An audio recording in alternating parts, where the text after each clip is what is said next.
रंगभूषाकारासाठी कौशल्य अनिवार्य मिलिंद कोचरेकर। गडिंग्लज इथं नाट्य प्रशिक्षण शिबिरात रंगभूषेवर मार्गदर्शन, विद्यार्थ्यांसाठी मेकअपचं प्रात्यक्षिक आणि संवाद सत्र।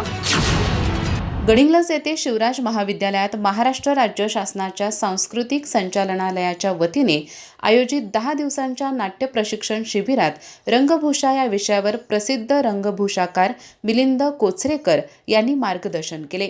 नाटकासाठी रंगभूषाकाराचे काम अत्यंत कौशल्यपूर्ण असावे लागते। मनापासून केलेल्या कार्यातून रंगभूषाकार आनंद शोधत असतो आणि त्यातूनच उद्याचा रंगकर्मी घडतो असे प्रतिपादन त्यांनी केले।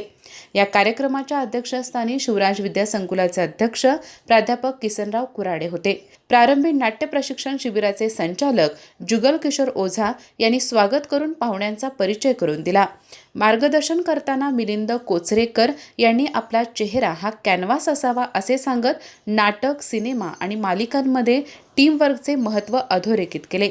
रंगभूषाकार म्हणून करिअर करण्यासाठी उत्तम कौशल्य आवश्यक असून या क्षेत्रात मोठ्या संधी उपलब्ध आहेत असे त्यांनी स्पष्ट केले।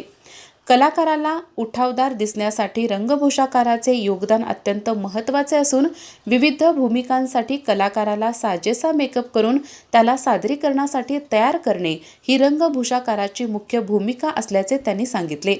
यावेळी त्यांनी dry makeup, oil base makeup तसेच लिक्विड बेस मेकअप याबाबत सविस्तर माहिती दिली। मेकअप आणि गेटअप यातील फरक स्पष्ट करत चेहऱ्याच्या मेकअपचे महत्त्वही त्यांनी अधोरेखित केले। दुपारच्या सत्रात विविध भूमिकांसाठी मेकअप कसा केला जातो याचे प्रात्यक्षिक करून दाखवत विद्यार्थ्यांना प्रत्यक्ष अनुभव दिला। तसेच शिबिरार्थी विद्यार्थ्यांनी विचारलेल्या प्रश्नांना त्यांनी संवादातून उत्तरे दिली। या कार्यक्रमात ज्येष्ठ रंगकर्मी रमेश कदम, शिवराज विद्यासंकुलाचे पदाधिकारी MK सुतार, कार्यक्रम समन्वयक डॉक्टर रंगराव हेडगे यांच्यासह शिबिरार्थी, विद्यार्थी-विद्यार्थिनी उपस्थित होते। आभार डॉक्टर अशोक मोरमारे यांनी मानले। अधिक माहिती आणि ताज्या घडामोडींसाठी आजच आमचे चॅनल सबस्क्राइब करा।